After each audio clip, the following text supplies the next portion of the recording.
시민이 언론의 인싸가 되는 그날까지 언론아사 시작합니다. 저는 오윤혜고요. 우리 최영기 교수님 반갑습니다. 네, 안녕하세요. 사실 내일이 언론아사의 정규 방송일인데 네, 맞습니다. 안 그래도 많이 안 들어오시는데 내일도 총선날입니다. 내일 라이브 했다가는 우리끼리만 할 것 같아서 또 투표 독려를 위해 화요일 8시로 옮겨봤습니다. 먼저 MBC부터 인사해 주시죠. 네, 안녕하십니까. 언론노조 MBC 본부 본부장 이호찬입니다.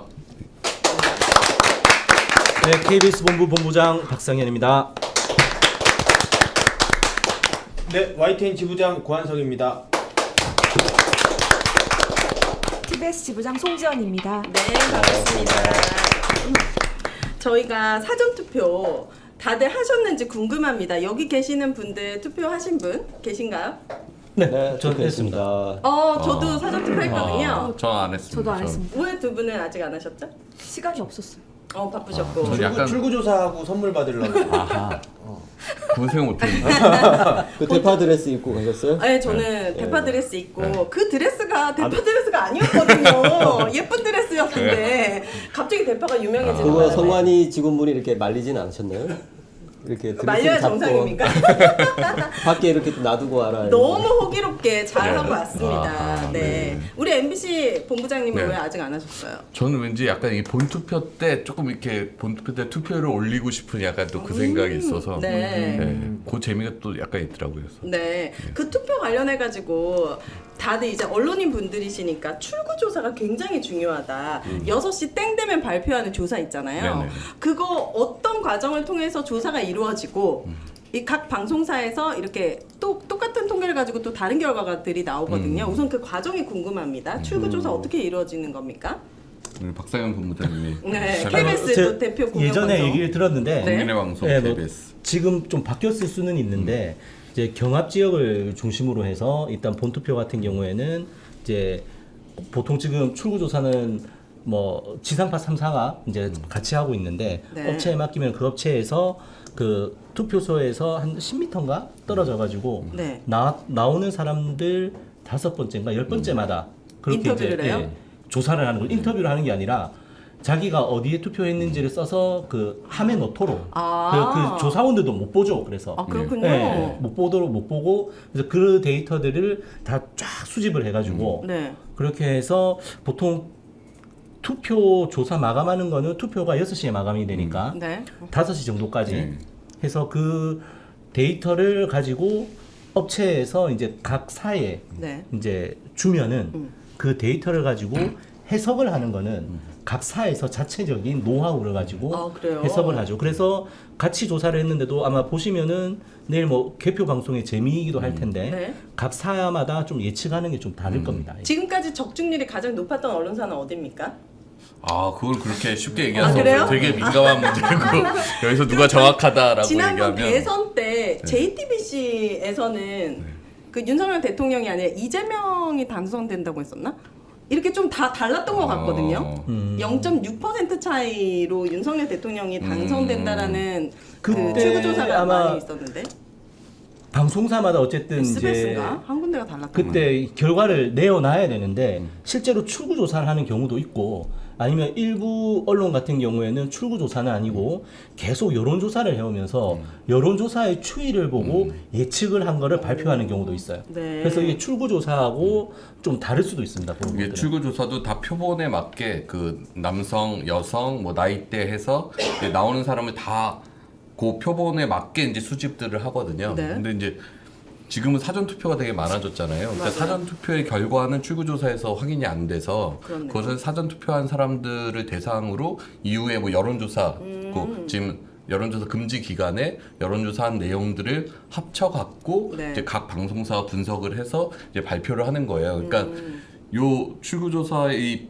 숫자 범위를 누가 정확하게 맞히느냐가 각 방송사의 선거방송 기획단의 네. 되게 큰 능력이죠. 이슈 중 하나고 그렇네요. 되게 고민되는 능력이고 지점이고 되게 리스크도 있고. 있고 거예요. 네. 그래서 YTN은 네. 방송 3사의 출구조사 결과를 신속하게 전달해주기 위해서 자체 출구조사 발표는 안 하시고 이전에 신속하게 한번 한 적이 YTN 있었죠. 보시면 3사의 출구조사를 종합적으로 보실 수 있으시다. 선거방송은 MBC.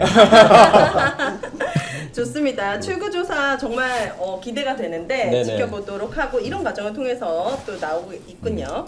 자, 오늘은 무작위 프리토크를 해보려고 합니다. 언론아사의 첫 번째 순서는 바로 총선 D-1 공영방송 운명의 날입니다. 우리 교수님께서 계속 말씀하셨잖아요. 총선이 너무너무 중요하다. 기승전결 총선. 총선이었잖아요. 네. 총선 이후에 정말 결과에 따라서 우리 공영방송이 어떻게 바뀔 수 있는지도 궁금한데요.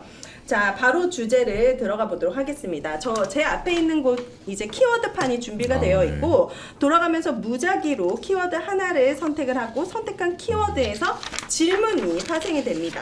그래서 해당 질문으로 이제 프리토킹을 해보도록 할 텐데요. 먼저 M님부터 여기 9개의 키워드 중에 하나를 꼽아서 이야기를 시작해 주시죠. 뭘 꼽을지 되게 고민이 되는데. 네. 소뚜껑부터 하겠습니다. 소뚜껑 1번 소뚜껑을 뽑으셨습니다. 왜 뽑은 이유가 뭐죠? 소뚜껑? 아, 네. 첫 번째는 소뚜껑으로 하자고 그래서. 뭐예요? 안 돼. 길 빠진다. 소뚜껑을 뽑은 이유. 자, 이거 읽어드려도 되는 겁니까, 교수님? 네네. 이거 읽어드려도 되는 거예요? 그러니까 소뚜껑 네 읽어 주셔야 되죠. 네, 읽어야죠. 시청자가 자, 자라보고 놀란 가슴 소뚜껑 보고 놀란다라는 속담이 있습니다. 최근 미세먼지 1과 파란색 1을 파란색으로 표현했다는 이유로 선방심의에서 제재를 받은 MBC가 복면가왕 9주년 특집 방송을 총선 뒤로 미루는 결정을 했습니다. 그런데 이런 상황이 알려지자 MBC의 불방 결정이 선거 개입이라는 비난이 쏟아지기도 했는데 MBC의 이러한 결정 여러분은 어떻게 생각하십니까? 아, 영상 한번. 네. 영상 한번 네. 영상이 있군요.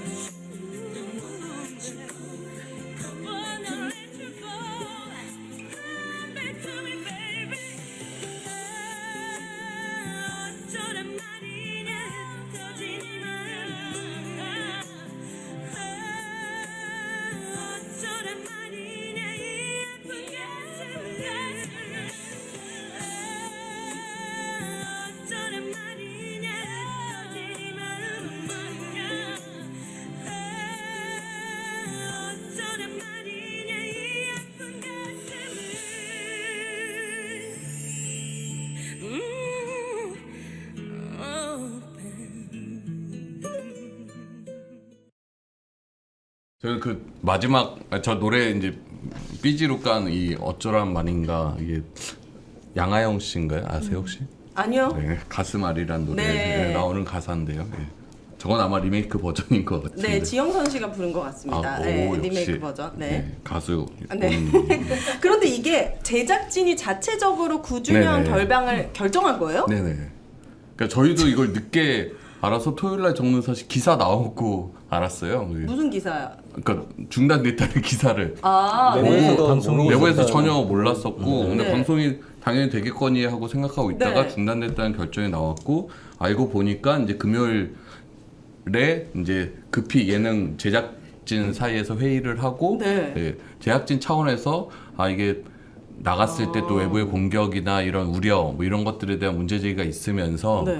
자체적으로 이걸 불방하기로 하고 그 이후에 이제 경영진에게 통보된 그 이후 경영진도 나중에 알았다는 나중에 거군요. 알았다는 거예요. 예, 예. 그만큼 그래서- 제작진이 굉장히 약간 공포에 가까운 어떠한 두려움이 있었다는 것을 반증하는 이게 바로 거예요. 전주에 그러니까 지난주에 그 MBC 일개보의 숫자일 파란색 네. 숫자일을 썼다고 해서 관계자 징계를 전 받았죠. 진짜 처음에 그냥 정쟁 차원에서 MBC 공격하려고 저러겠지라고 했는데 실제 선거방송 심의에 가서 관계자 징계 최고 수위의 징계. 최고 수의 과징금 바로 밑에 그러니까 관계자 징계가 과거에는 1년에 한 번 있을까 말까한 그런 네. 징계 정도의 되게 무거운 징계거든요. 네. 근데 그거를 이제 일개보 숫자일이 맞은 거예요. 그러니까 제작진 입장에서는 복면가왕 9주년이니까 그리고 복면가왕이 지금 오래됐잖아요. 그래서 오래됐죠. 언제 프로그램이 어떻게 될지 사실 알 수 없는 상황이고 PD 입장에서는 이 9주년을 기념을 하고 싶었던 거예요. 그래서 구와 관련된 여러 가지 이제 장치들을 넣었던 거죠. 재미 삼아서. 그렇구나. 예. 근데 이게 사실 예능 프로그램이잖아요. 그리고 그쵸. 복면가왕의 굿자 본다고 사실 그걸 갖고 뭐 조국혁신당을 지지하겠다 이런 생각 안 하잖아요. 근데 그 숫자 1 갖고 파란색 숫자 1이 민주당 선거운동이라고 해서 관계자 징계 정도 나올 상황인 것에 대해서 네. 이제 제작진 입장에서는 좀 부담이 된 거죠. 그래서 근데 이게 결과적으로는 훨씬 더 화제가 됐잖아요. 그래서 불방 결정을 심의할 겁니다. 아 그럴 수도 있겠네. 그렇죠. 왜 일부러 화제를 그럴 수도 만들려고 있어요. 한 거 아니냐. 그럴 수도 있다고요, 진짜. 아니 이거 이렇게 되고 나서 국민의 미래 그러니까 국민의힘의 위성정당에서 네, 네. 논평을 내갖고 그러니까 9주년의 9가 조국혁신당 9번이랑 무슨 상관이냐 당장 방영해라 이런 논평이 나왔어요. 그래서 어쩌라는 진짜 거야. 정말 그래서 어쩌라는 거냐라고 한 거예요. 그러니까 네. 아니 바로 전주에 파란색 숫자 1이 민주당 선거운동이라고 해서 징계를 맞았는데 네. 그거를 추진했던 집권 여당 측의 국민의힘 미래에서 그 숫자 1은 국민의힘이 문제 제기했잖아요. 한동훈 위원장이 선 넘었다 MBC가 선거운동한다고. 그 국민의힘의 위성정당에서 갑자기 숫자 9와 그 조국혁신당 무슨 상관이냐 방영해라 이러니까 너무 황당하고 아까 노래도 어쩌란 말이야. 그래서 어쩌란 말인가를 넣었죠. 도대체 방송을 해도 공격 안 해도 공격 전주에는 숫자 1의 선거운동이라더니 이번엔 숫자 9가 문제 없다 방영해라 이걸 네. 방송 안 하니까 오히려 야당과 결탁했대 이렇게 주장을 하니까 도대체 MBC는 저는 어떻게 해야 되나 MBC 제작진의 결정에 대해서 네. 방송 작가의 입장에서 보면은 아마 두려웠을 거예요. 왜냐면 방심이라면 PD들이 가장 싫어하는 곳이거든요. 거기 끌려가면 이제 다소곳하게 여기 이렇게 아무튼 꾸중 같은 걸 들어야 되고 죄인처럼 신문받는 죄인처럼 자리니까. 네, 신문을 받아야 되고 또 만약에 아마 MBC에 내려줬을 겁니다. 조심하라는 얘기들이. 그러면서 아차 싶었던 그런 생각을 했을 거고 만약에 이렇게 해서 문제가 되면은 또 회사 내에서도 또 징계위원회가 열릴 수도 있고 네. 또 편성위원회에서 또 얘기가 나오고 이런 모든 것들이 아마 굉장히 두려웠을 것 같아요. 아까 이게 역시 예능 프로그램이잖아요. 네. 그쵸. 그러니까 예능 프로그램이 정치적 시비에 또 오르는 것 자체에 대한 두려움이 컸을 우려가 것 되게 컸던 것 같아요. 그리고 방영 날짜는 지난 거예요, 이제. 그 방영 날짜 다음 주에 이제 다음 주에, 다음 주에 방송이 하면 선거 되겠네. 이후에. 하면 되죠. 근데 국민의 사실 미래가 하라고 그랬으니까. 근데 하면 그 또 이후에. 어쩔지 모르겠어요 또. 그러니까 이게 어쨌든 그 제작진들이 엄청난 자기 검열이 작동을 한 거잖아요. 그렇네요. 그러니까 이게 그 현재 이제 방송심의라는 환경 자체가 이제 어떤 것이든지 간에 정치적으로 해석되지 않을까를 이제 계속 고민을 해야 되는 그런 상황이 지금 벌어지는 거죠. 그러다 보니까는 앞으로도 무엇이든지 간에 이것은 정치적으로 어떤 해석이 있지 않을까? 이거를 계속 고민을 해야 되는 그런 상황이 되는 거고 아까 말씀하셨던 것처럼 그 세계관 속에서는 방송을 해도 문제, 방송을 안 하면 안 했다고 문제, 어떻게든 걸면 걸리는 이런 상황이 되는 거죠. 이게 네. 네. 박상현 부부장님께서 말씀하신 사실 네. 문제 본질이에요. 이게 MBC가 왜 그랬느냐 그리고 뭐 여당이 뭘 그랬냐 이것도 사실 문제긴 하지만 본질은 이게 자발적인 검열이 이루어지고 있다는 거. 이게 이제 제작진에서 이러잖아요. 나중에 이제 시청자들도 아마 자발적 검열을 할 겁니다. 네. 이런 것들에 대한 문제를 제기를 이제 하지 않을 수도 있다는 것이죠. 그리고 제작진들은 출연자들을 보호해야 될 네. 예, 그런 의무가 네. 있잖아요. 그럼 출연자들도 괜히 피해를 얘네들 받지. 네 연예인들인데 네 거기에 휩쓸려가지고 또 예, 그런 것도 아마 보호하려고 분명히 하셨던 거예요. 감안됐을 것 그 같아요. 이전 정부에서 이명박근혜 정권 당시에 연예인도 좌우를 나눠갖고 그쵸. 자기들이 낙인 찍은 왼쪽의 연예인들은 출연 금지시키고 이랬거든요. 그러니까 네. 제작진 입장에서는 사실 여러 가지 고민이 되는 거여서 9주년은 그냥 재미있게 예능에서도 이게 표현을 못하는 그 상황이 안타깝기도 하고 이게 논란이 되니까 또 뭐 화제가 됐던 게 무슨 대파소년이라고 네. 그 복면가왕에서. 복면가왕에 이전에 출연했던 대파소년이 여기 숫자 13이 적힌 옷을 입고 있다고 네. 뭐 또 그걸 갖고 막 문제를 삼는 게 있더라고요. 근데 보니까 그게 좀 의심이 2023 가긴 하네요. 그러니까 이게 자꾸 자기 검열하다 보면 네. 이거 좀 있었나? 2023년 4월 9일. 방송이에요. 와. 2023년 작년 4월에 어머 1년 기호가 전에 어떻게 될지 알 수도 없고 1년 전 위성정당이 MBC가 계속 미래를 내다본 거죠. 위성정당에 있을 거라고 그렇죠. 대파 계속 논란 될 거라고 대파 논란까지 다 내다보고 한 거죠. 이번에 출구조사 아주 정확하겠는데요. 눈물의 여왕 되게 재밌는 드라마 있잖아요. 네, 거기에 네. 여자 주인공이 파란색 옷을 딱 입고 서 있는데요. 그것도 1번이 연상된다고 하면 사람들이 되게 말이 많았어요. 그런 식으로 모든 드라마부터 시작해서 9시 뉴스도 지금 그렇죠. 저희들도 그래서 9시 어떻게 할 뉴스를 거기까지 9시였어요. 2시나 뭐 몇 시로 옮겨야 되나 네. 이렇게 뭐 지금 고민을 하고 21시 아니, 하시면 저희 이정희 뉴스가 제일 나은 것 같아요. 21시 희한하게- 그러니까 2가 앞에 가잖아요. 1이랑. 이는 국민의힘 아니에요?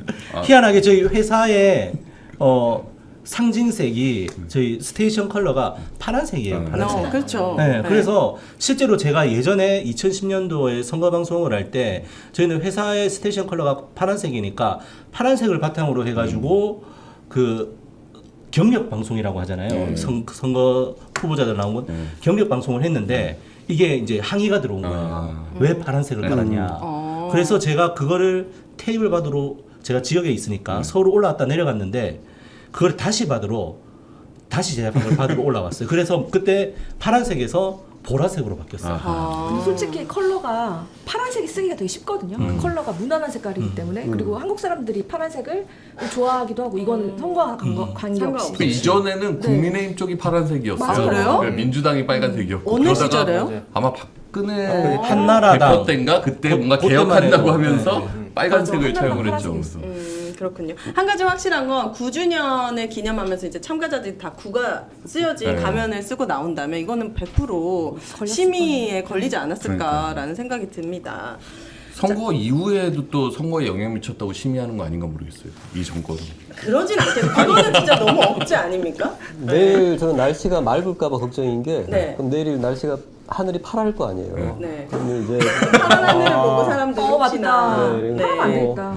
이게 다 웃으면서 하는 얘기지만 사실은 굉장히 무섭고 슬픈 얘기 아닙니까? 자기 검열이 그렇죠. 이제 네. PD들이나 자체 제작진들이 들어갔다는 게 지금은 이렇게 웃으면서 얘기할 수 있는데 내일 총선 결과에 따라서는 네. 이런 우스운 이야기도 이제 못할 수도 있습니다. 그래서 네. 총선 하셔야 됩니다. 총선 결과가 좋으면 되는 거잖아요, 그죠? 그렇죠. 예. 네, 자 좋습니다. 우리 KBS 박성현 본부장님께서 두 번째 키워드 골라주시죠.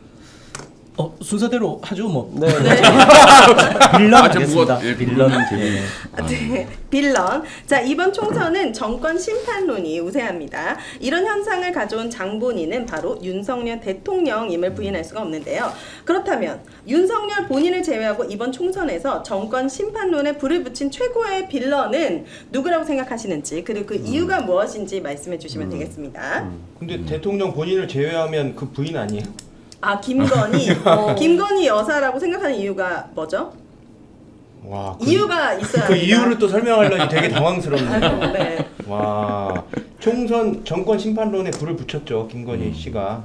김건희 그 각종 뭐 양평, 디올백 뭐 일일이 열거하기도 힘듭니다. 국민들이 왜 이렇게 열받고 총선에 열심히겠어요? 다 아마 팔아른 김건희 씨 때문일 거예요. 네. 그래서 조국혁신당의 조국 대표도 야당 네. 200석이면 김건희 여사의 출석인가를 볼 수 있다. 연말에 네, 법정에 세울 수 있다. 네, 뭐 그런 키워드를 얘기할 김건희 정도로. 특검법을 통과시킬 수 있다 뭐 이런 거. 진짜 네. 실세가 또 김건희라는 그런 얘기들도 많이. 근데 저는 여기서 윤석열 대통령 제외할래야 제외할 수가 없을 그렇죠. 것 같아요. 네, 네. 최고 아니 다 윤석열을 찍을까봐. 그럼 아니, 윤석열 대통령 플러스 또 언론인들이시니까 본인들이 가장 떠오르는 빌런들이 있을 거 아닙니까? 뭐 누구나 해도 김백, 뭐, 박민, 그렇죠. 방심이, 예. 방통위 그런 사람들 중에서도 그래도 단연 압권이라고 하면은 뭐니 해도 뭐 류일임 류일임. 방심위원장이죠. 뭐 네. 그 민원 사주 네. 뭐부터 시작해서 뭐 계속 얘기가 나오죠. 말도 안 되는 방송 심의 뭐 통해서 계속 언론을 장악하는데 이것들이 상식이 있는 시민들이 볼 때는 도저히 이해가 안 되는 것들이지 않습니까? 네. 그렇다라고 했을 때 이 사람이 왜 이러나라고 했으면은 그 이유는 결국 집권 여당에게 유리한 언론 환경을 만들기 위해서 무리하는구나. 네. 그런 것들을 사람들이 다 이해를 하게 만든 뭐 제일 공신이죠, 공신. 뉴스타파 단독 보도에 따르면 각자 시간 되면 보시면 되는데 류일임 위원장이 문재인 정부 시절에 윤석열 대통령에게 어떤 맞아요. 은혜를 베풀었는지를 보시면 이렇게 그때 감찰 받을 네, 때 맞습니다. 감찰위원회인가요? 거기 네. 위원이었죠. 윤석열 당시 그러면서 총장 네, 옹호했던 네, 네, 네. 네. 그게 KBS 이제 사장을 배출한 결국 법조 언론인 클럽 그렇죠. 그 카르텔로 인해 가지고 류일임 또 전임 회장 저희 KBS 낙하산 박민 사장도 거기 회장 출신 네. 그 사람들이 지금 다 어떻게 보면은 윤석열이 있었던 검찰 법조계와 암묵적인 카르텔을 맺고 있었고 네. 권력 주변에서 뭐 기생이든 공생이든 이렇게 한 상황에서 검찰 출신 대통령이 나니까는 지금 사회 요직 특히 언론계 이걸 좀 장악을 하고 있는 거 그래서 아니겠습니까? 빌런이라고 하면은 특정 개인에 대해서 우리가 이렇게 비판하고 비난하잖아요. 네. 그럼 이제 그 사람만 처벌받으면 이제 문제 해결된다라고 생각하는데, 그래서 빌런을 누군지라고 밝힌 다음에 이 빌런이 누구랑 관계가 있는지를 알아내는 게 굉장히 중요한 것 같아요. 말씀하신 것처럼 네. 법조 클럽이라고 하는 이 출입처 기자들 간의 클럽 이런 것도 있고, 그리고 이제 공정연대, 공정언론연대, 공정언론 국민연대 이런 것처럼 여러 단체들 간의 어떤 카르텔이 있어요. 이 안에서 사람들이 계속 지금 나오고 있거든요. 네. 류희림도 그렇고 이제 박민 사장, 김백 씨, 뭐 이런 분들이 나오고 있기 때문에 빌런들이 사실 서로 관계가 있다. 이들이 어떤 조직이랑 관계가 있는지 네. 이 부분에 대해서 알아보시는 것도 굉장히 중요하다 생각이 됩니다. 저는 류일임은 다시 평가를 받아야 된다고 생각하는데요. 네. 자기가 이런 노골적인 그런 심의가 오히려 정권 심판론에 불을 붙인 격이라고 확실히 저는 생각을 하거든요. 이번에 그 뭐지 소뚜껑이래 그 뭐지 복면가왕도 네. 그렇고 뭐 날씨도 그렇고 사람들이 되게 억압돼 있다는 거를 즉각적으로 좀 느끼게 되는 직자적으로 느끼게 되게 만든 게 바로 좀 약간 심의거든요. 방송 심의. 심의. 네, 그래서 저는 정말 최고의 빌런 중에 하나라고 생각합니다. 류일임이. 네. 네. 저는 개인적으로 황상무 네, 회칼 테러 발언했던 아, 네. 네. 말 그대로 빌런 같은 말을 진짜 했죠. 빌런이었죠. 네. 예. 그래도 좀 빨리 수습이 되고 뭐 됐지만은 그 영향은 사람들 뇌리에 가기는 굉장히 강하게였죠. 그게. 예. 색깔. 그러니까 그걸 보면 그 황상무 사퇴하는 걸 보면서 아 선거의 중요성, 선거의 필요성, 아 선거가 앞에 두고 있으니까 이 대통령실이 거의 저는 뭔가 처음인 느낌이거든요. 뭔가 잘못을 인정하면서 사퇴하는 게. 근데 사실 그것도 깔끔하지 못했죠. 그러니까 사퇴하면서 뭐 사퇴의 변도 제대로 밝히지 않았고 그걸 수리했다는 것도 그냥 새벽에 기자들한테 공지 뿌리면서 뭐 사의를 수용했습니다라고만 뿌리고 여기에 대한 공식 대통령실의 입장은 없었죠. 이종섭 대사 사퇴했을 때도 마찬가지고 그래서 네. 그러니까 그런 태도들이 아직도 뭔가 선거가 있으면서 눈치는 보지만 이 대통령실의 기본 태도가 바뀌지 않았다는 거. 그리고 저번에도 말씀드렸지만 가장 충격적이었던 건 그때 황상무 사건에서 대통령실이 뭐 각 언론 기관에 무슨 이런 걸 존중한다 이런 이때까지 자기는 언론을 탄압하거나 뭐 기관을 동원해서 뭘 이용한 적이 없다 그렇게 입장 표명한 거 보면서 네. 아 이 사람은 지난 2년 동안의 언론 탄압을 그냥 언론 정상화 과정이라고 생각하는 정권이구나. 그래서 저는 그 부분이 되게 놀라웠던 기억이. 그러니까 빌런이라고 했을 때 정말 윤석열 대통령을 빼놓을 수가 없는 것이 계속 얘기가 나왔지만 어쨌든 정부에서 사람을 쓰면은 그 사람이 한 결과에 대해서는 그 사람을 쓴 사람이 책임을 져야 되는 거지 않습니까? 네. 그러면은 뭐 황상무든 이종섭이든 쓴 사람은 대통령이란 말이에요. 그러면은 그 사람이 뭐 잘못이 있으면 대통령이 그 사람을 경질을 하고 해임을 하고 해야 되는데 항상 자진 사퇴해요. 사표 내고. 그러니까는 모든 책임에서 대통령은 거기서 자유로운 거예요, 지금. 네. 문제가 생기면 본인이 스스로 물러나는 거지 그 사람을 기용한 대통령은 아무 문제가 없는 이런 상황들이 계속 반복되고 있는 거죠. 네. 자진 사퇴하니까 이동관 씨 생각나네요. 사실 진짜 우리나라가 진짜 빠른 게 한 두세 달 전에 했으면은 이동관을 최고의 빌런으로 꼽았을 그러게요. 텐데 아, 이동관 와이텐 매각 너무하네. 승인하고 튀어버렸잖아요. 탄핵당할까봐. 와, 생각하기가 뭐 저희가 계속 이렇게 불러내면 됩니다. 네. 계속 소환해가지고 계속 공격해야 됩니다. 이거. 맞습니다. 이 빌런들의 특징이 과거에도 빌런이었고 여전히 빌런이라는 건데 이 그리고 사람들이 과거를 반성할 줄을 모르는 그런 사람들. 사회적인 장치가 너무 약하다는 생각이 들거든요. 이런 빌런들이 또 주요 요직에 앉지 않도록 총선을 통해서 뭔가 검열되거나 처벌할 수 있는 그런 체계가 있었으면 좋겠어요. 빌런들의 굉장히 큰 장점 중에 하나는 그런 시스템을 잘 파고들어서 자기의 빌런적인 걸 합법적으로 수행한다는 데 있는 것 같아요. 그래서 이거는 제도만의 문제일 수도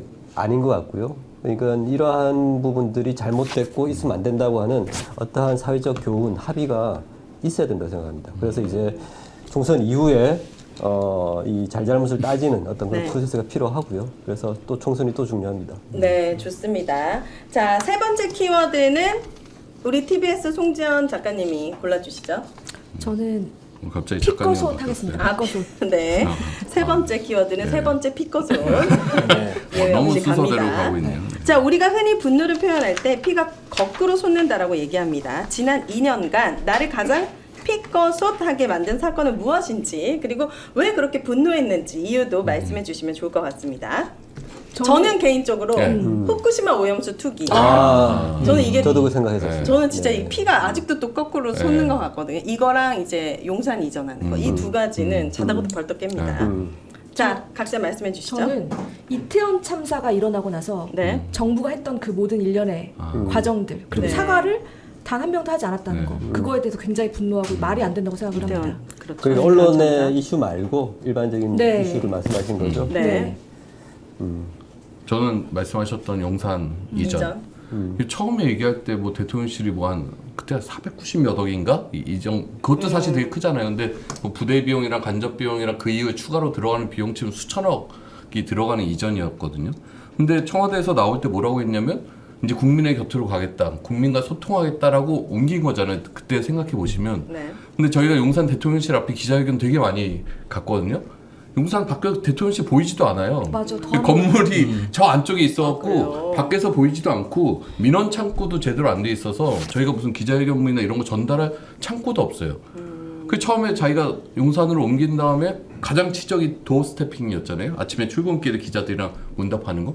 그것도 MBC 기자 질문 마음에 안 든다고 그다음부터 중단해 버렸고 그다음 기자회견도 지금까지 딱 한 번밖에 안 했거든요. 네. 2년 그렇죠. 동안. 네. 그럼 도대체 용산으로 왜 가는 거예요, 그 도대체? 비용 다 청구해야 되는 거 아닙니까, 솔직히? 그 비용도 사실은 정확하게 나와 있는 게 없긴 그쵸. 해요. 뭐 이렇게 밝혀야 될 게 사실 네. 너무 많은 게 사실인 것 같고요. 네. 그래서 저는 정말 국민들 우롱한 처사다, 용산 대통령실이잖아. 네. 자, YTN은 어떤 게 가장 피꺼솥이었습니까? 근데 이렇게 대형 사건들을 말씀하시니까 근데 저는 김백 씨가 YTN 사장으로 오는 그 순간이 제 개인적으로는 피가 거꾸로 솟는 것 같은 게 네.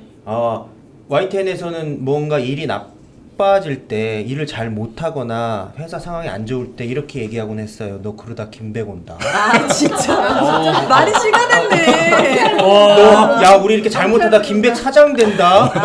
김백 옛날에 그 어린아이들한테 너 그러다 호랑이가 잡아가 뭐 이런 거랑 같은 거였다고요. 이게 이명박이 다시 대통령이 되는 거랑 마찬가지예요. 저희 입장에서 뭐 김백 씨의 악행이야 다 열거하기도 힘들고 하여간 정말 이 과거로의 이 거대한 회기와 퇴행 아 이거 너무 충격적이었군요. 분노했습니다. 막상 충격적이었고 그 일이 닥치니까 어떠셨어요? 우려하던 일들이? 뭐 지금도 닥치고 있어가지고요. 진짜 닥치게 하고 싶어요. 저는. 네, 그렇겠네요. 아, 이게 자, 웃으면서 할 얘기는 아닌데 하여튼 네, YTN 그 정도로 상황. 충격적인 일이 네. YTN에는 지금 일어나고 있는 거죠. 총선 이후 결과에 따라서 김백이 다시 고백할 수 있는 가능성도 있습니까? 그 가능성이 근데 바로 그렇게 돌아가지는 않을 거고 이게 총선으로 인해서 정치 지형이 변화하고 우리 사회가 바뀌고 또 여러 가지 입법이 이루어지고 그렇게 하면 가야죠. 네. 결국에는 김백이라는 사람은 유진그룹을 등에 업고 왔고요. 유진그룹은 윤석열 정권이라는 정치 권력에 기대어서 YTN 최대 주주가 됐다고요. 근데 정치 권력은 어디서 나옵니까? 국민들한테서 나오잖아요. 국민들이 심판하면 반드시 연쇄작용으로 김백도 심판받을 겁니다. 좋습니다. 자, KBS는 어떤 게 있을까요? 진짜 뭐 큰 거를 말씀하셔가지고 네. 저는 그런데 저는 이제 최근에 임기를 시작했고 그 전에 이제 선거를 이제 거쳤는데 선거 기간에 선거운동하러 다니면서 최근에 2월 말에 저희 회사에서 특별 명예퇴직을 했는데 특별 명예퇴직으로 2월 마지막 날에 회사에 짐을 정리하러 나오는 선배들을 만났어요.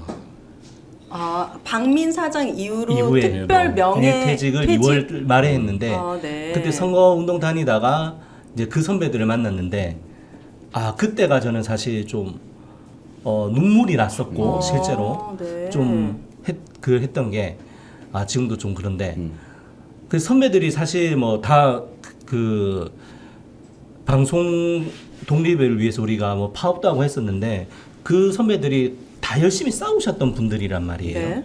그런데 회사를 떠날 수밖에 없는 상황에 내몰리신 거예요. 이게 뭐 다 여러 가지 개인적인 압박 이런 걸 떠나서 그 선배들이 하시는 말씀이 내가 KBS에 남아 있어서 이제 무엇을 할 수 있을지 모르겠다라고 네. 하는 좀 절망감을 느끼면서 이제 나가시는 걸 보면서 네. 정말 회사가 왜 이렇게 됐지? 왜 저 선배들이 그렇게 열심히 싸우셨던 분들이 이제는 싸우는 생각, 뭐 싸울 의지조차도 사라지게 만들었을까? 이제 그게 조금 저는 개인적으로 굉장히 좀 피가 거꾸로 솟는 그런 시기였던 이런 것 일이 같아요. 있을 때 내부 분위기가 진짜 중요할 것 같아요. 네. 근데 네. 말씀 주신 것처럼 이런 것이 되게 소리 없이 진행되고 있거든요. 그렇네요. 밖으로는 그렇죠. 내부에서 지금 굉장히 내적 활동으로만 남아 있는데 이게 아마 저는 이런 장면 보면 항상 생각나는 게 있어요. 옛날에 이제 검찰청에서 이렇게 창문으로 이렇게 노무현 대통령이 이 소환돼서 조사받으러 오면서 웃으면서 그걸 보는 장면이 나오는데 박민 사장도 아마 그렇게 했을 것 같아요. 그렇게 짐을 싸가는 KBS 구성원들 나가는 걸 보면서 이제 정리를 되는구나. 이러고 사실 밖에서는 모르잖아요. 네. 피가 거꾸로 솟을 수밖에 없는데 어떻게 하겠습니까? 이 부분은 지금 뭐 제도적으로 해결이 불가능한 상황이니 어쨌든 이 총선 이후에 이 박민 사장이 들어와서 하고 있는 여러 불법적인 부분들 그리고 YTN 유진 기업이 들어오게 되는 심사 과정의 문제, 그 결정 과정의 문제들 이런 것들을 밝혀서 다시 피가 다시 좀 내부에서 잘 정리가 돼야 되겠습니다. 과거에는 이렇게 다 파업하고 막 이랬잖아요. 그런데 지금은 그렇게 하지 못하는 내부적인 뭐가 있습니까? 좀 복잡한 부분이 많은 것 같아요. 예전처럼 그냥 무턱대고 하기에는 저희 내부적으로도 좀 과거에 좀 실패 내지 오류 이런 것들을 좀 반복하지 않고 싶어하는 네. 그런 생각들도 있는 것 같고 지금 상황에서 사실은 너무나도 위축되어 있으니까 특히 저희 KBS 같은 경우에는 뭐 좀 TBS 지부장님 앞에서 할 얘기는 아니지만 네. 수신료 분리징수라든지 이런 것 때문에 조직의 유지 자체가 어려울 수 있다. 뭐 좀 그런 부분들 때문에 복합적인 부분들이 좀 있는 거죠. 네. 이게 내부적으로 그러니까 노동조합이 싸울 수 있는 여러 가지 수단 중에 파업은 하나거든요. 그러니까 KBS에서 파업을 한다고 해서 저기 있는 박민 사장이 두려워할까? 좋아할 거거든요, 오히려. 그러니까 파업을 오히려 유도하는 경영진들인 거예요. 왜냐하면 이건 자기 재산이 아니니까 KBS에서 파업을 해서 프로그램이 중단된다고 해서 박민 사장 개인이 손해보지 않잖아요. 근데 최소한의 사장으로서의 어떤 명예, 그 도의 이런 게 있는 사람이면 염치가 있는 사람이면 파업을 하면 부담이 되고 구성원들이 이렇게 강하게 요구하니 내가 받아줘야지 하는데 지금 뭐 김백 사장도 마찬가지고 박민 사장도 그런 염치가 없는 사람들이에요. 그래서 오히려 노동조합이 파업을 막 유도하는 그런 상황들이어서 파업을 해서 우리가 뭔가를 변화시키기 위한 수단으로 적절한가에 대한 고민을 계속 내부적으로 하는 거죠. 그래서 어느 순간 뭐 선택할 수도 있지만 그게 매번 사안이 터질 때마다 바로 파업하고 뭔가 바로 승리를 이끌어낼 수 있고 이런 게 사실 아니어서 네. 그게 좀 어려운 파업을 하면 안 되는 게 파업을 하면은 이제 내부의 결집된 힘을 보여준다. 시민들도 이렇게 이제 이해해 주시겠지라고 순진하게 생각할 수 있는데 네. 우리가 건설노조 파업을 받지 않습니까? 그러니까 여론 싸움에서 100% 지게 돼 있어요. 왜냐하면 지금 여론 지형이 MBC나 이 비판론에 대해서 완전히 이렇게 돌아서 있는 그런 여론 지형이잖아요. 파업을 하는 순간 아마 MBC가 공격당할 빌미를 주게 되는 겁니다. 그래서 파업은 굉장히 신중해야 되고 어쨌든 그것은 최후의 수단.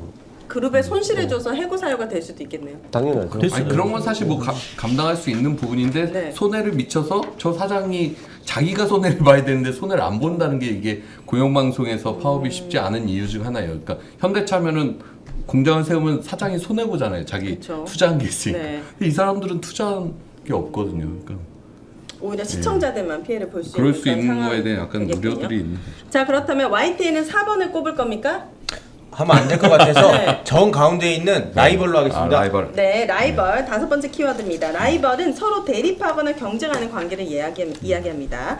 자, 총선 국면에서 가장 주목할 만한 라이벌 매치는 누구라고 생각하시는지 각자가 생각하는 라이벌을 뽑고 승자는 누구일지도 답변해주면 좋을 것 같습니다. 자, YTN이 라이벌을 뽑았으니까 네, 라이벌 있죠. 그 누구죠? KBS 박민과 YTN의 김백.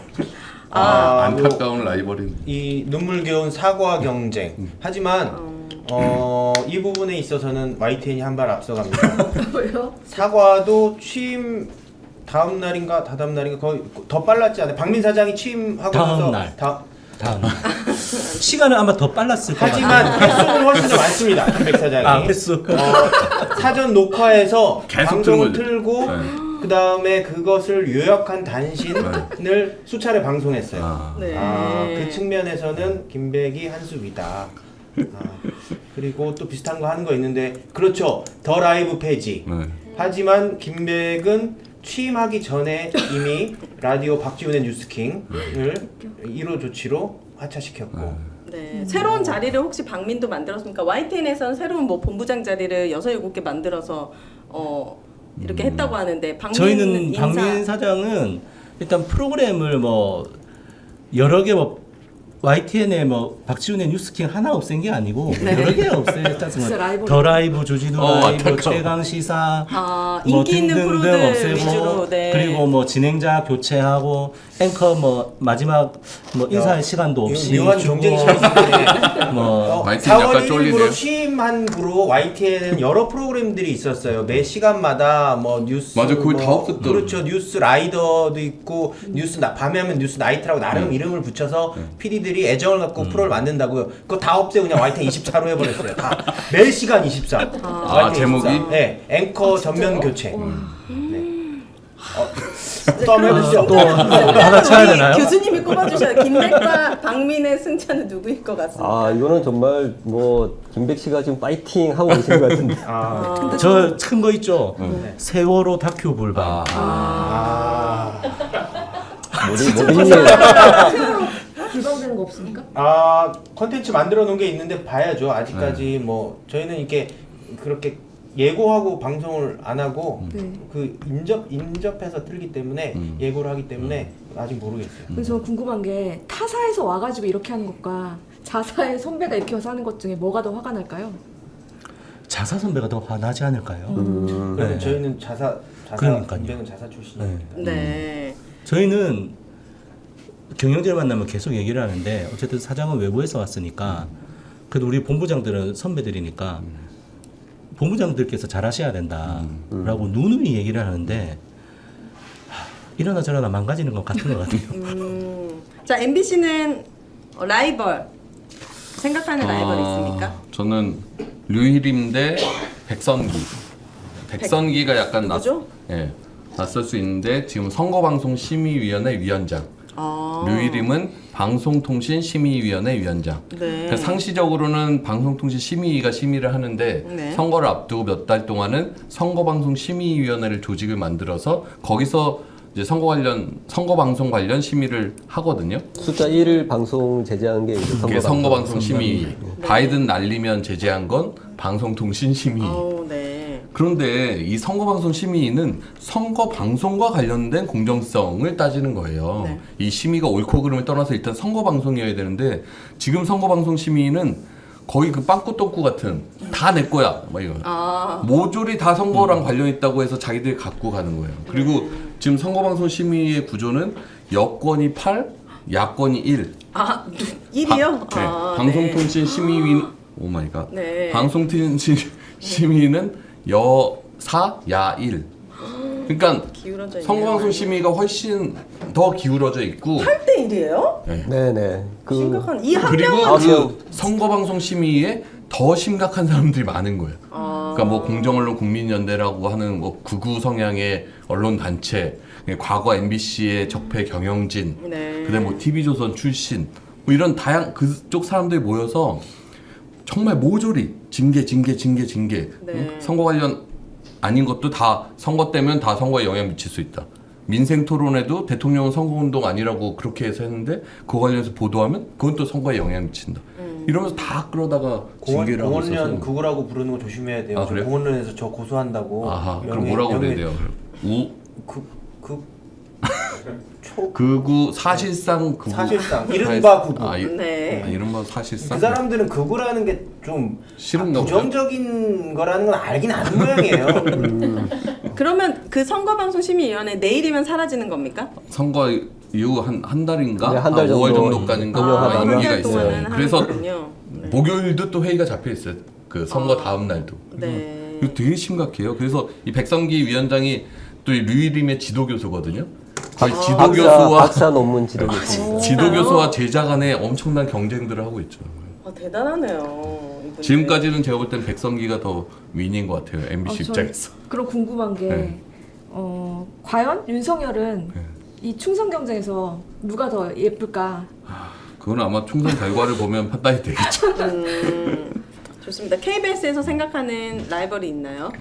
뭐 총선 국면만 뭐 두고 보면은 뭐 단연 뭐 한동훈하고 조국하고 이지 않을까요? 한동훈과 이재명이 아니라 이제 한동훈과 조국. 조국. 네. 오, 네. 한동훈 뭐 이재명은 뭐 당연한 거고 근데 지금 상황에서 어쨌든 한동훈이 여당의 뭐 수장으로서 선거를 네. 이끌었는데 그 결과가 어떻게 나올지 그다음에 어떤 조국은 자기 이름 하나를 내걸고 나와서 창당을 해서 지금 선거를 뛰었는데 네. 그 결과가 어떻게 나올지 둘이가 아마 라이벌이지 않을까 그렇게 네. 봅니다. 예. 저는 개인적으로 이수정 씨랑 이뉴한 씨가 전 라이벌이라고 생각하거든요. 이수정과 윤영환이. 그것도 맞겠네요. 계속 이슈를 만들어서 야당 선거운동을 좀 도와주는 것 두 같아요. 분 같이 네. 누가 더 이렇게 도와줄까. 네. 잊을만 하면 이렇게 자꾸 나오셔가지고 이 두 분이라고 생각을 했습니다. 자, 그럼 우리 TBS도 생각하는 라이벌이 있습니까? 저 패스하겠습니다. 좋습니다. 아니 본인이 지금 저 다 들어가가지고 라이벌. 네. 네, 그리고 네 번째 키워드는 우리 교수님께서 뽑아주시죠. 네, 아까 패스했던 나비 효과로 하겠습니다. 네, 나비 효과는 나비의 네. 작은 날갯짓처럼 아주 작은 일이 예상하지 못한 엄청난 결과로 이어지게 되는 현상을 이야기하는데요. 여러분이 생각할 때 분명 아주 사소했는데 일이 눈덩이처럼 불어나 엄청난 파급 효과를 가져온 사건은 무엇일까요? 전 바이든 날리면 네, 바이든 날리면 이건 진짜 사소했는데 아직까지도 끝나지 않는 정말 엄청난 일인 것 같아요. 네. 네. 저는 좀 긍정적인 의미, 나비 효과가 약간 좀 긍정적인 의미를 갖고 있는 뜻이거든요. 네. 그래서 저는 이제 그런 차원을 보자면 TBS가 이 진행자 교체를 하면서 서서히 이제 많은 좀 어려움이 많이 생겼잖아요. 근데 뒤돌아보면은 그때 교체됐던 진행자들이 지금 굉장히 큰 영향력을 발휘하고 있습니다. 맞아요. 네. 뭐 신장식 씨, 김호준 씨, 정준희 씨 뭐 다 나와서 지금 여러 여당에 대한 어떤 방송 정책에 대한 어떤 뭐 공격, 시정 작업 이런 것도 해주고 계시기 때문에 네. 탄압에 대해서 그들이 어떤 뭐 추구했던 것들이 사실은 실질적인 어떤 부작용이 아니라 긍정적인 효과들도 많이 있는 것 같아요. 그러니까 어떤 부분이 잘못되는 것인지 또 드러나게 되는 부분. 네. 그래서 나비 효과 저는 이제 그러한 진행자 교체 이런 것들을 통해서 좀 좋은 긍정적인 효과가 있는 것 같아요. 근데 나비 효과가 꼭 긍정적인 것만으로 쓰이진 않거든요. 네. 국어사전 검색할 네, 영화도 나비 효과가 굉장히 지금 부정적으로. 뭐 배틀 붙는 건가? 또 각자 생각하는 나비 효과가 있으신가요? 저는 대파 875원. 네. 뭐 그냥 아마 대통령은 별 생각 없이 했을 거고 네. 저희도 이제 뭐 마트 가거나 이러면 할인한 제품 이제 잘 찾아서 이제 사고 이러는데 875 합리적이네라고 얘기를 했을 것 같아요. 네. 그냥 아무 생각 없이. 네. 그런데 그 875원이 합리적이라는 것이 말이 되느냐, 어떻게 해서 875원이 나왔느냐를 네. 따지다 보니까는 할인하고 대통령이 오는 날에 또 할인을 해서 875원이 만들어졌더라. 네. 이게 대통령이 물가를 제대로 알고 있는 게 맞나?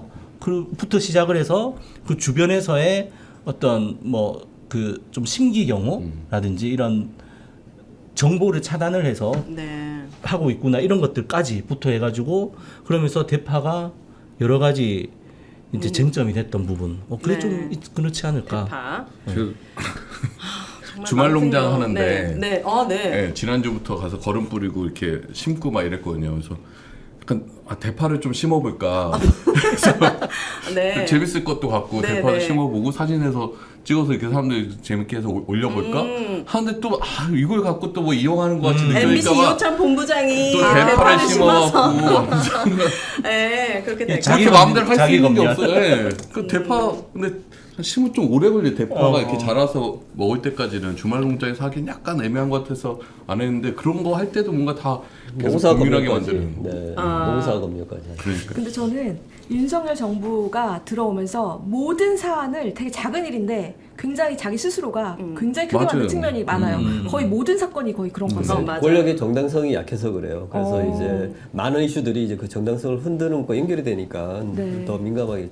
그 초반에 사실 사과하고 끝나면 돼요. 사실 끝나야 될 일인데 네. 바이든 날리면 또 자기가 초반에 맞아요. 그냥 사과하면 돼요. 사과하면 되고 아니면 초반에 난 그렇게 얘기한 적이 없다 라고 하면 되는데 그 해명을 열몇 시간 동안 안 하게 하면서 일이 이렇게 커진 거잖아요. 그리고 자기가 한번 방향을 그렇게 잡으면 결코 꺾지 못하잖아요. 그래서 그 방향을 꺾지 못하는 것 때문에 그게 지금 엄청난 그 반작용이 파장을- 정말 그러니까요. 장난 아닌 것 같아요. 모든 면에서 다 미치는 것 그렇죠. 같아요. 그러면 이게 나비 효과가 아니라 윤석열 효과네요. 아, 그죠? 그러겠네요. 네. 윤석열 효과. 하나의 새로운 또 신조. 고유명사가 되어도 되겠다는. 나비 효과는 가치 중립적인 것 같습니다. 근데 저는 이 나비 효과 프레임에 좀 반대합니다. 아, 네. 애초에 바이든 날리면 이것도 작은 일이 아니에요 이거.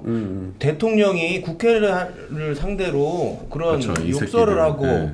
예? 그렇게 천박한 용어를 사용하고 황상무 씨가 기자들한테 하는 이야기도 이거 저는 작은 나비의 날갯짓이 아니고 이 자체로 심각한 문제인데 우리가 워낙에 그런 것들에 대해서 무감각해진 거예요. 하도 어처구니 없는 일들이 많이 일어나니까. 네. 그래서 그냥 태풍 효과.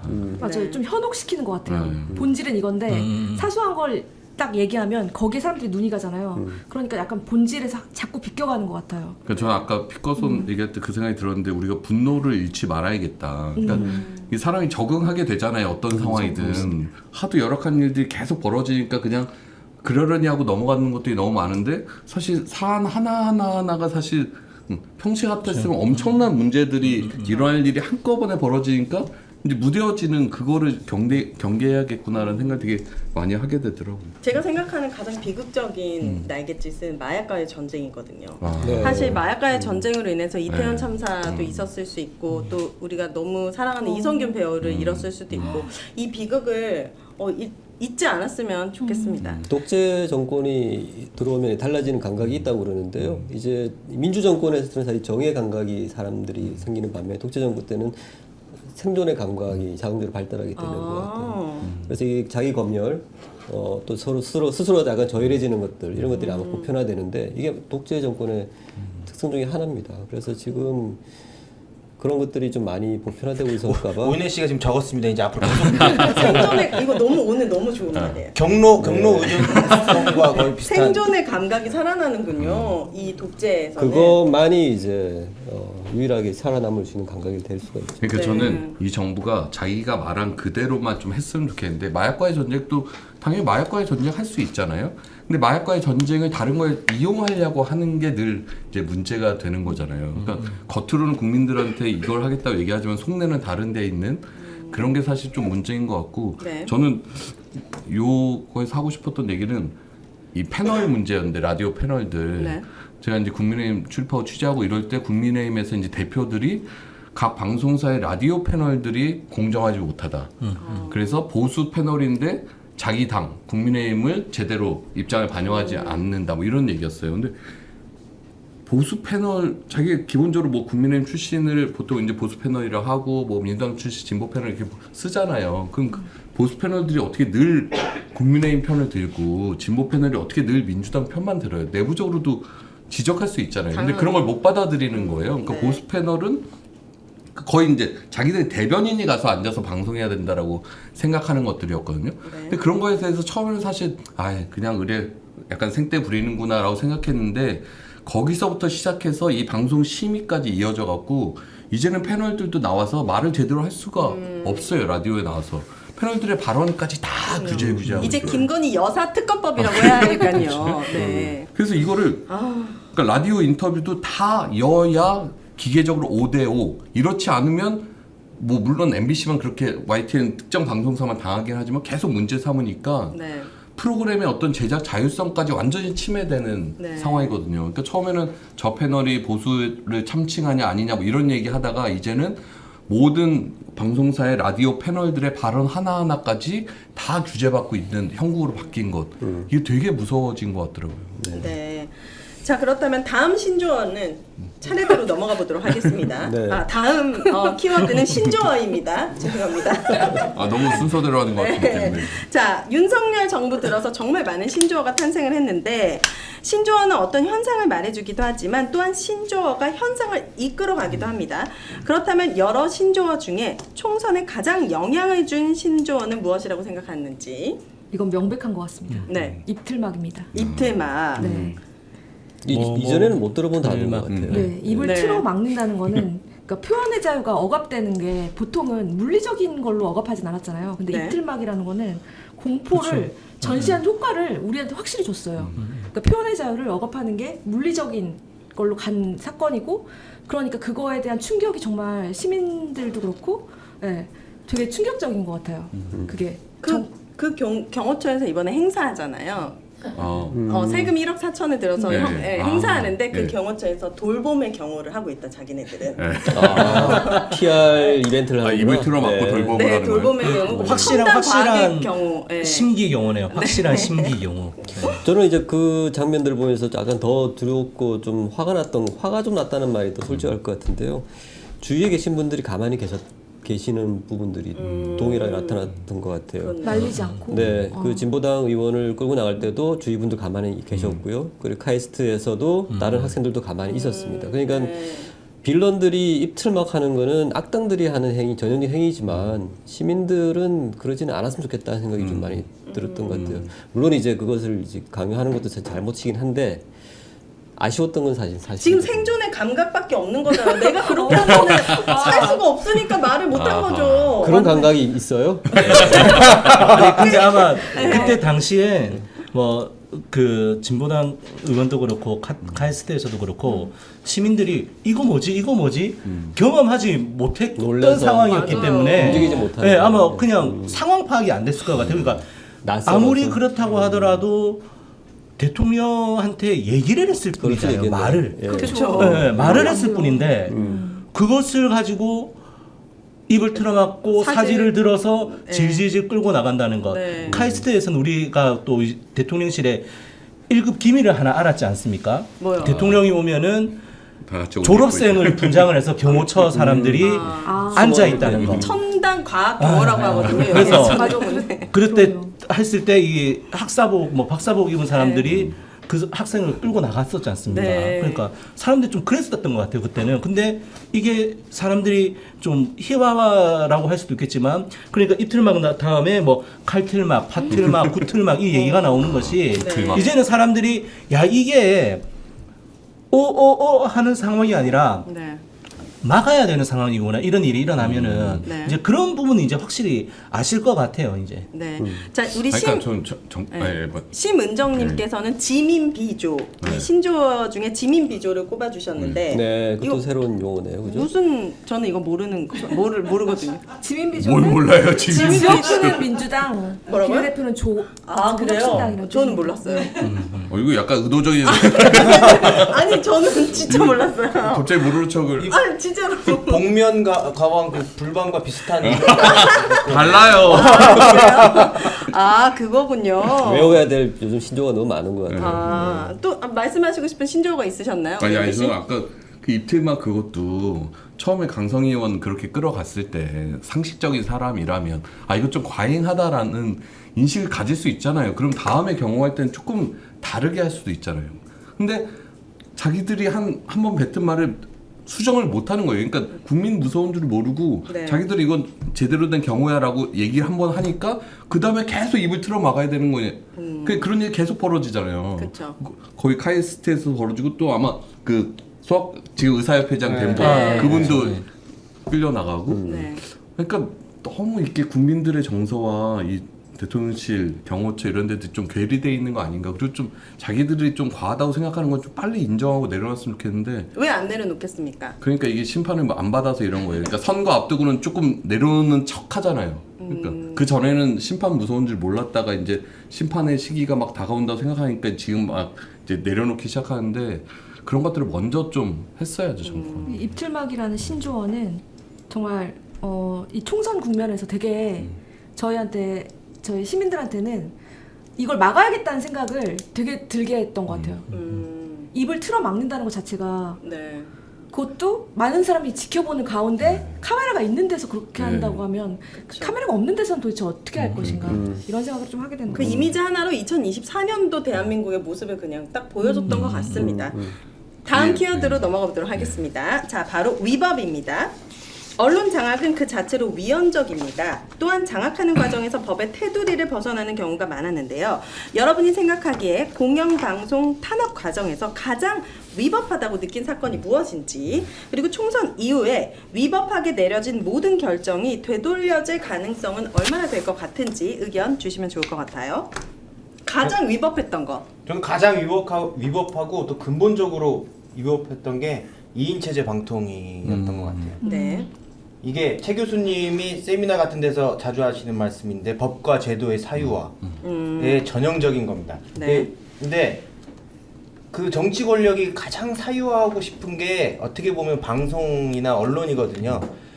방통위는 그 사유화를 막으려고 있는 기구예요. 네. 그래서 합의제 행정기관이라고요. 그래서 장관이나 뭐 정부, 대통령이 마음대로 하지 못하게 5인 체제 방통위를 만들어 놓고 견제하고 토론하고 합의하도록 만든 그런 기관을 그냥 사유화해 버린 거예요. 역설적으로. 그러니까 온갖 일들이 벌어지잖아요. 지금 공영방송 그리고 네. YTN에서. 이렇게 위법하게 해도 뭔가 견제할 수 있을 만한 장치가 없나 보네요.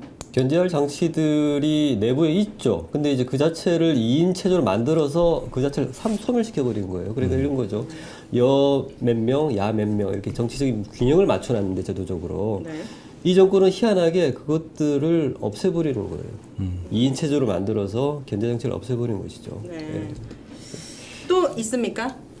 저는 뭐 계속 얘기하지만 방송통신심의위랑 선거방송심의위의 이런 제도 자체가 네. 저는 총선 이후에 진짜 다시 한번 손봐야 된다라고 생각해요. 그러니까 어떤 방송의 공정성을 어떤 이렇게 자율적인 규제가 아니라 어떤 규제기관이 해서 규제한다는 것 자체, 판단한다는 것 자체가 너무도 큰 문제점을 이번에 확인해줬다. 그래서 어떤 방송의 공정성 심의는 좀 자율적인 기관, 자율적인 내부 정화 장치로 바꿔야 된다라고 생각을 하고, 이게 오늘 어제자 기사인데 미디어오늘에 그런 기사가 났어요. 국민의힘이 추천한 방심위원 중에 김우석 위원이라는 사람이 있어요. 네. 이 방송통신심의위원회가 매일신문에 4월 4일날 칼럼을 썼는데 제목이 탄핵 사태 재발 막는 투표 참여예요. 이건 노골적이다. 이런 상황이면 윤석열 정부와 검찰 독재를 심판하겠다는 범야권 세력이 200석 이상이 될 수도 있다. 네. 어떤 무리한 입법과 정책이라도 대통령이 거부권으로 브레이크를 걸 수 없게 된다. 그리고 지금 이재명 조국 대표의 발언을 보면 대통령 탄핵을 시도할 가능성이 매우 크다. 네. 방탄 국회를 넘어 대통령 탄핵 정국으로 넘어가면 그 혼란을 우리 사회가 감당할 수 있겠는가. 이걸 방송통신심의위원이 이런 칼럼을 썼죠. 칼럼을 썼어요. 네. 이런 심의위원이 MBC 프로그램 보도 프로그램이 공정하냐 아니냐를 따지고 있다는 거예요. 네. 이 사람이 방송 소리는 아니지만 제 방심위 전체 회의에 참여해서 판단을 하거든요. 네. 그러니까 자기들은 그 방송들의 되게 촘촘한 잣대로 기계적 균형을 얘기하면서 공정성을 심의하고 있지만 막상 자신들은 방송통신심의 현직위원이 윤 대통령 탄핵 방지를 위한 투표 동료를 하는 이런 실태가 이게 말이 되냐고. 제도가 있어요. 그러니까 이제 법률적인 중립성을 지켜야 되는 의무가 있거든요. 네. 방심위 같은 경우는. 근데 이제 노골적으로 이제 중립을 안 지키고 있잖아요. 그 제도가 있어도 이 제도를 완전 형해화시키고 무효화시키는 거죠. 이 정권이. 근데 또 그렇지 말라는 법이 없잖아요. 그러니까 또 그런 그럴 수 것들을 있지. 좀 더 촘촘한 저는 제도를 좀 변화시켜야 된다고 생각이 들고, 바이든 날리면 보도가 오늘 또 징계가 없어요. 와, 도대체 진짜 몇 번을 바이든 날리면 없어. 아까 나비효과 후속 보도를 했다는 거죠. 지난 법원 1심 법원 판결에 대해서 비판적인 입장을 MBC가 냈다고 해서 바이든 날리면 일보 보도 갖고 징계 받고 그 뒤에 며칠 동안 논란이 돼서 논란된 거 보도하니까 또 징계 먹고 그 이후에 또 이걸 쪼개 갖고 그 이후에 논란되고 과징금 제재 받으니까 보도한 걸로 또 징계 받고 이번 1심 법원 판결이 뭔가 부적절하다라고 해서 네. 이야기를 했더니 그게 또 공정하지 않다라고 해서 제재 받아요. 그러니까 MBC에는 이런 엄청난 잣대를 들이대는 사람, 불공정한 잣대를 들이대면서 자기들은 이런 선거운동을 사실상 하고 있는 거예요. 그 왜 자꾸 이런 일이 벌어지냐고 하시는 부분에 대한 답 중에 하나인데요. 이러한 것들이 공공연하게 발생할 수 있는 환경을 만들어주는 곳이 있습니다. 사실 방심위원회 이런 정치적 발언들이 칼럼에 나왔잖아요. 이게 매일경제신문 칼럼이죠. 네. 매일경제에서는 이런 매일신문. 매일신문. 예. 매일신문에서는 이 정치적 중립성을 지켜야 될 방심위원회의 이러한 칼럼을 실으면 안 되는 거죠. 왜냐하면 이제 이것은 언론의 책무에서 이런 정치적 중립성, 이런 객관성들을 지켜줘야 되거든요. 언론 자체가 이제 이런 것들을 지키지 않는 분위기가 있기 때문에 이러한 정치적인 중립을 지켜야 될 책무조차도 스스로가 이렇게 무시하게 되는 것입니다. 그래서 이게 저분의 한 분의 어떠한 과오나 어떠한 비론적인 행동이 아니라 이런 커뮤니케이션 환경들이 이미 많이 있다는 데 문제가 있는 것 같아요. 근데 이런 2인 체제 방통 이런 거 보면서 이 윤석열 정권이 우리 국민과 역사에 준 큰 교훈이라고 생각해요. 그러니까 법과 제도로는 민주주의를 지킬 수 없어요. 그러니까 애초에 손에 왕자 쓴 사람을 뽑으면 안 되는 거예요. 정치가 중요하고 사람들의 여론이 중요하고 언론이 중요한 거예요. 법과 제도 아무리 잘 만들어놔도 그거 가진 사람이 함부로 하면 민주주의는 순식간에 무너질 수 있거든요. 그만큼 정치가 중요하다. 네, 저는 그렇게 좋은 생각합니다. 말씀. 감사드립니다. 자, 다음 키워드는 초현실입니다. 정준희 교수는 윤석열 정부의 언론관을 두고 초현실적인 것에 가깝다라고 표현을 했어요. 저희가 했던 말이랑 네. 비슷한 것 같은데. 만약 2년 전으로 돌아가 지금의 상황을 돌이켜 본다면 여러분은 어떤 점을 가장 초현실적이라고 생각할 것 같은지, 우리 언론의 현실이 영화보다 더 판타지 같다고 느꼈던 순간은 언제였는지. 왜 2년 궁금합니다. 전으로 돌아가야 되냐면 우리는 너무 적응됐기 때문이에요. 그래서 우리가 순수했던 2년 전으로 돌아가서 지금이 얼마나 네, 네. 판타지적인지. 저는 저는 방통위원장이 이렇게 90도 악수하는 90도. 네, 그 사진이 90도 인사, 굉장히 폴더 예. 이동관. 이동관. 네. 왜냐하면 그런 권위적인 장면을 본 지가 굉장히 오래됐었거든요. 근데 지금은 모든 지금 뭐 장관 임명자들이 아마 그러고 있는 것 같아요. 예. 미세먼지 일이 정말 초현실적인 것 같긴 합니다. 네. 맞아, 초현실적이야. 진짜 네. 초현실적이다. 그거는 그리고 이번 2년 동안의 언론 장악의 사태를 통해서 국민들이 방심위 방통위라는 기구가 있었다는 것도 사실 알게 되었던 것 같고 그게 뭔가 좀 법 체제 말고도 되게 윤리적 실천을 요하잖아요. 하지만 윤리적이지 않는 집단이 들어오면 전혀 무색하다는 것도 네. 좀 알게 돼서 견제 장치가 좀 강력하게 필요하다. 견제 장치. 네. 느껴집니다. 2년 전에 저라면 TBS가 없어질 거라는 상상도 못했어요. 맞아요. 저 선거 방송하고 있었거든요. 2년 전에 네. TBS에서. 아니 김어준 뉴스공장은 없어질 수 있겠다. 뭐 사장이 오면 프로그램들은 다 뭐 보수적으로 바뀔 수도 있겠다라고 생각했는데 방송사가 없어질이라고는 전혀 맞아요. 상상을 못했고 와 저는 되게 그러니까 상상을 진짜 초월하는 네. 행위인 것 같아요. 맞습니다. 방송사를 제작 자체를 무력화시키고 아예 없애버리겠다는 발상. 애초에는 그 정도까지 얘기 안 했잖아요. 그냥 그러니까요. 김어준 뉴스공장 뭐 불공정하다 그 얘기만 하다가 어느 순간 쭉쭉쭉 하다 보니까 폐국까지 지금 눈앞에 두게 여러분들도 되는. 없어질 수 있습니다. 근데 이제 막 각자 코가 삭자다 보니까 이게 TBS 상황이 정말 안 좋지만 각자 다 코가 석자잖아요. 네. 너무 각자 막아야 될 일들이 많다 보니까. 두드러지지 않는. 네, 근데 정말 초현실적인. 근데 거는 없어지면 맞는 것 그때는 아마 깨달으실 거예요. 방송사가 없어져 막 이러면서. 계속 막말해요. 같아요. 그러지 않도록 막아야죠, 진짜. 오세훈 서울시장 이렇게 불러가지고 같이 인터뷰해서 절대 TBS 안 없어지도록 해야 될 거. 저희 그 총 감독님께서 이건 전 세계적으로 유례없는 네. 그러니까 시장이 방송사를 없앤 초유의 사태다. 아, 네, 이 프레임을 좀 네. 부각시키셨거든요. 정말 이런 일이 일어날지 진짜 여러분들 이슈가 돼야 됩니다. 다른 방송사들에서도 이 TBS 사태를 아주 심각하게 다뤄주시기를 당부드립니다. 저는 타 방송사지만 어쨌든 KBS 수신료 분리 점수 네. 그러니까 이렇게 될 줄은 사실 생각 못했어요. 그러니까, 저도 마찬가지입니다. 그러니까 처음에 수신료 분리 점수 얘기할 때만 해도 약간 그냥 압박성 발언이다라고 네. 생각을 하다가 이게 이렇게 현실화되고 저는 가장 황당했던 그 보도자료 방통위가 수신료 안 내도 된다. 수신료를 맞다. 그러니까 수신료를 안 내면 KBS가 뭔가 조치를 취하겠지만 자기들이 방통위 차원에서 다 약간 커트할 거다. 이런 말이 안 이런 되는 거를 거죠. 방통위의 보도자료로 사람들한테 해설자료라고 뿌리는 이런 게 정말 상상이나 가능한 일이었나요? 저는 개인적으로 이제 KBS라는 곳을 선택했던 이유 중에 하나가 수신료라는 거였거든요. 그래서 사실 수신료를 국민들이 내주시기 때문에 이게 뭐 바른 건 아니지만 어쨌든 국민들이 KBS에 불만이 있으면 수신료 거부 운동이 또 일어날 수 있을 것이다라는 건 항상 생각을 했고 네. 그렇다고 하면은 또 그거를 우리는 뭐 회초리 삼아서 또 방송이 제대로 된 방송을 하면은 또 수신료를 내주시고 이런 식으로 해서 이제 말로만 국민의 방송이 아니라 수신료이기 때문에 KBS는 국민의 방송이어서 제가 KBS에 들어오면은 그 국민들한테 이로운 방송, 국민들의 눈치를 보는 방송을 할 수 있을 거다. 그래서 뭐 다른 데처럼 갔을 때 뭐 사주의 눈치를 본다든지 권력의 눈치를 본다든지 이런 방송을 안 할 수 있겠느냐는 생각을 하고 저는 사실 KBS에 들어왔는데 네. 근데 수신료를 정권이 그냥 없애버려. 이거는 정말 저로서는 진짜 초현실적인 네. 상황이 벌어진 거거든요. 그래서 아까 말씀하셨던 것처럼 이 수신료라는 것은 제도인 거잖아요. 제도. 이 제도를 국회에서 합의를 통해서 만든 공영방송이라는 제도를 정권이 마음에 안 든다고 이런 식으로 없애버려? 네. 그건 저는 정말 저한테는 초현실적인 상황인 거죠. 지금. 네. 자, 마지막 키워드입니다. 운명입니다. 그동안 우리는 공영방송의 생존이 총선 결과에 달려있다고 계속 얘기를 했습니다.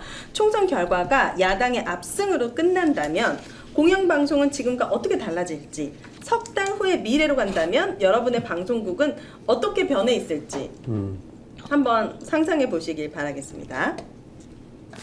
저는 여기에 계신 모든 분들의 회사가 다시 또 정상화됐으면 아, 깜짝이야. 공영방송 정상화. 없었으면 좋겠는 건 아닙니다. 네. 모두 공영방송 체제로 다시 컴백해야죠. 네. 일단 YTN은 저희는 아직 공영방송입니다. 네. YTN은 네. 다시 컴백하실 거죠? 뭐 상기 안 시켜주셔도 되는데.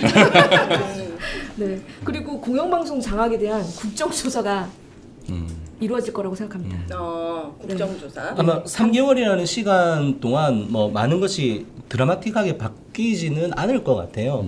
그런데 이제 어쨌든 선거라는 것을 통해서 국민들이 어떤 생각을 갖고 있고 지금 정부가 추진하고 있는 정책들 그리고 이제 언론 정책을 포함해서 이런 것에 대해서 어떻게 생각하는지를 심판을 일단 받는 거지 않습니까? 네. 그렇다라고 하면은 많은 부분들이 이전의 속도와는 좀 달라지지 않을까. 그리고 뭐 바란다라고 하면은 속도뿐만이 아니라 방향도 조금은 달라질 수 있으면은 네. 좋을 것 같고 아까 말씀하셨던 것처럼 어쨌든 국회에서는 국회가 또 가진 권한이라는 게 있으니 국회 차원에서 어떤 언론 장악을 걷어낼 수 있는 여러 가지 방안들이 나오고 실행이 되지 않을까. 네. 이제 그런데 저희들이 생각하는 거는 그렇게 되기 위해서는 또 저희 내부적으로도 열심히 싸워야 된다. 뭐 그런 언론인들이 것들을 해야 할것 생각했을 같아요. 때 22대인가요 이번에? 네, 맞습니다. 22대 국회에서 언론을 위해서 가장 해줬으면 하는 뭐 법이라든지 그런 게 뭐가 있습니까? 조사라든지. 가장 말씀. 예. 어쨌든 지금 공영방송 장악, 뭐 YTN 포함 저희 뭐 다 마찬가지잖아요. 공영방송 장악 시도에 대해서 당장 국회에서 국정조사 실시해갖고 진상을 좀 낱낱이 밝혀야 되는 거랑 그다음에 윤석열 대통령이 거부권 실시했던 방송 3법, 그러니까 KBS와 MBC와 EBS의 경영진을 국민들 참여 속에 이것이 정권에 그냥 정치적으로 종속돼서 그냥 여야 이런 구도로 뽑는 것이 아니라 여러 시민사회 단체, 학계, 전문가들 이렇게 해서 뽑는 그 구조를 만드는 이제 방송 3법을 다시 재발의해서 통과시키는 거 그게 네. 가장 핵심적이고 네. 이번에 문제가 드러난 심의 제도를 좀 뜯어 고치는 것 정도가 아마 지금 언론노조에서 이야기하는 한 세 가지 주장일 겁니다. 전문가 분들이 조금 진지하게 고민하셔가지고 더 최악의 순간을 생각해서 어떤 시스템이나 체계를 좀 손봐야 되지 않을까요? 저는 이제 좋은 말씀이신데요. 전문가들에게 맡기는 것들은 이제 다음 석 달 동안 하지 않았으면 좋겠다는 생각이 제 생각입니다. 왜냐하면 이제 지금 이런 모든 제도를 형용화시키고 아까 뭐 백성기 교수님도 말씀하셨지만 이 제도를 만든 분들도 제 전문가시고 이 제도를 형용화시키는 것도 제 전문가십니다. 다 그렇다는 건 아니죠. 문제는 뭐냐면 우리가 이야기하는 비전문가 분들은 누군가라고 하는 거죠. 비전문가 분들은 사실 일반 국민들이거든요. 네. 근데 이 방송이나 이 미디어 시스템 자체가 이제 일반 국민들의 것이고 일반 네. 국민들 위한 것이기 때문에 저는 앞으로 3개월 뒤에 보고 싶은 거는 그런 것 같아요. 시민들이 참여해서 어떠한 공영방송 제도를 만들고 싶은지에 대한 어떠한 뭐 공론화 어떤 과정들 시민들이 참여 속에 이것들이 정말 활발하게 약간 축제처럼 그런 공간들이 석 달 뒤에 있으면 좋겠다라고 하는 게 이제 제 제가 생각입니다. 의견을 내본다면 정권에 휘둘리지 않는 그런 언론이 있었으면 좋겠고 네네.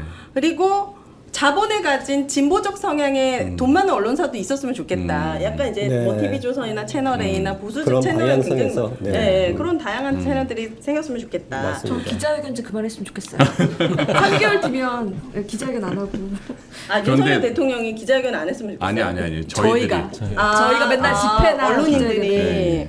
지금 강성원 왠지 본부장님 같은데 9,999원 생애 첫 슈퍼챗 굿자로 하셨네요. 그래서 되게 소심하시게 잡혀가나요? 언론화사 파이팅 이렇게 또 메시지를 남겨주시고 그리고 또 지금 네. 김명강 지금 곤란하라고 지금 9,999원. 근데 네. 굿자가 5개면 더 좋았을 텐데요, 그죠? 왜 4개인가? 그러지 마세요. 감사합니다, 본부장님. 근데 저는 이게 뭐 석 달 후를 지금 우리가 예측할 지금 상황이 아니잖아요. 그쵸. 당장 내일 투표가 내일. 중요한 네. 거고 정말 투표에 많은 국민들이 참여를 해서 투표를 해 주셔야 이게 정말 국민의 뜻이 뭔지를 이 정권이 알 수 있다. 그리고 저는 네. 사실 저희도 약간 심판받는 느낌이 들거든요. 그쵸. 그러니까 언론인들이 현장에서 국민들한테 지금의 이 정권의 언론 탄압 시태를 알리려고 사실 언론화사도 지금까지 쭉 해왔던 건데 그런 것들에 대해서 시청자분들이 어떻게 생각할지 네. 그리고 어쨌든 이 언론 장악의 전반적인 그 윤석열 정권의 실태에 대해서 국민들이 어떻게 판단하는지를 투표장에서 판단해 주셨으면 좋겠다. 네. 지금 말씀드린 모든 것이 네. 이루어지려면 내일 여러분께서 투표하시면 됩니다. 투표를 맞습니다. 해주셔야 여러분들 투표 반드시 꼭 해주시고 오늘은 거의 실시간 470분 이상의 많은 아이고. 분들이 또 들어오셨었어요. 맞습니다. 네. 그리고 오늘이 언론화사 시즌 3의 또 마지막 회이기도 합니다.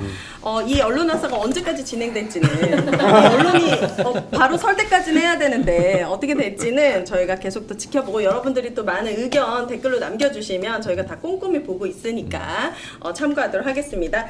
시즌 3까지 30회죠 이게 네, 오늘 맞습니다. 정말 네. 한 8개월 정도를 달려온 것 같습니다. 그간 많은 나름의 성과가 있었다고 생각하지만 언론의 환경은 더 안 좋아진 것 같아요. 그래서 여러분들에게 정말 우리의 삶과 또 언론의 삶을 위해서 반드시 투표해 주시기를 부탁드리고 오늘은 이렇게 마무리하도록 하겠습니다. 네.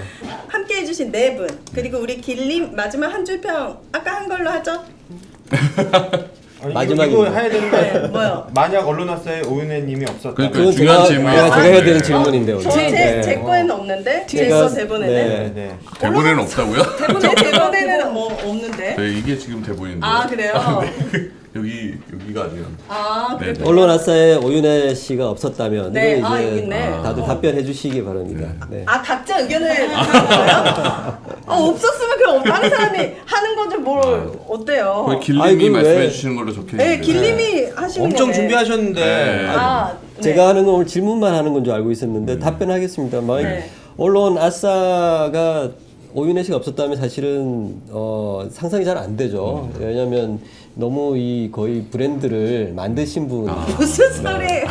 그래서 언론 아싸를 만약에 뭐 공지상파가 사고 싶다 이러면 이제 네. 오윤혜 씨가 결정하시면 된다. 아, 지상파 진출하나요 우리? 아 저는 상당히 피곤해졌습니다. 아, 알고 그래요? 싶지 않은 언론의 생태계와 진실들을 많이 알게 돼서 시키지도 않는데 자꾸 나가서 언론 이야기를 하는 바람에 요즘 자꾸 유식하다는 제 방송 줄이 끊기고 있는 그런 소문들이 들리거든요. 저한테는 좀 악영향이다 이런 말씀 드리고 어쨌든 심은정님이 오윤혜님 없었으면 네. 저는 언론화사를 몰랐겠죠 이렇게 아. 이거 최고네요. 이 말씀입니다. 저는. 네, 이양준님이 오윤혜 너무 좋다고 또 이렇게 남겨주셨습니다. 어쨌든 여기 계신 언론인 분들이 내부에서 열심히 싸우고 있으니까 여러분들 한 번 더 믿어주시고 저희는 또 돌아오는 그날까지 최선을 다하도록 하겠습니다. 여러분 내일 꼭 투표하세요 하고 이제 마무리할까요? 네, 그렇게 하시죠. 네. 네. 뭐 하고 싶은 말씀이 있었던 거 아니에요 지금?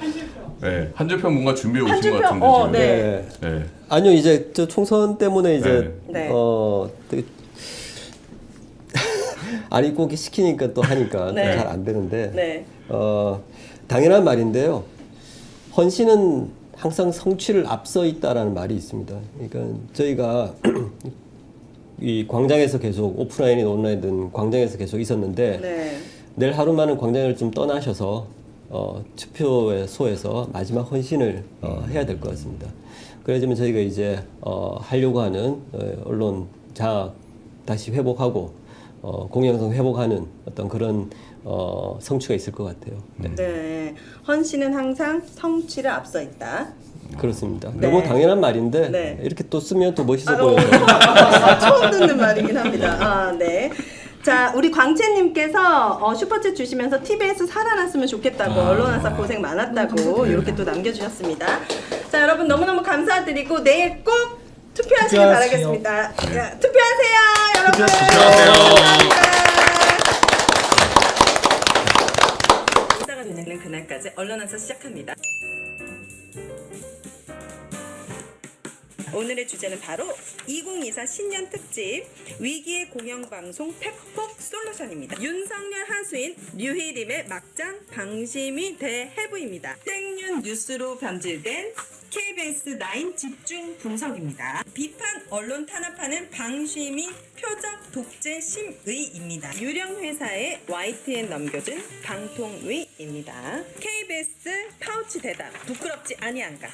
총선 끝나고 방송해 세월호 10주기 다큐 불방 결정입니다. 세월호 10주기 다큐 끝내 불방입니다. 는 YTN 불법 메가 폭발입니다. 총선 올인한 이틀맛 방심 방송 개헌 선포 모두 엎드려입니다. 는 적폐 언론인들의 총선 직행입니다. YTN 흑역사 바시오나입니다. 선거판 뒤흔든 황상무 회칼 테러 발언 죽느냐 사느냐 총선이 문제로다. 총선 여론조사 여당이 더 유리했다. 시민이 언론의 인사가 되는 그날까지 언론화사 시작합니다.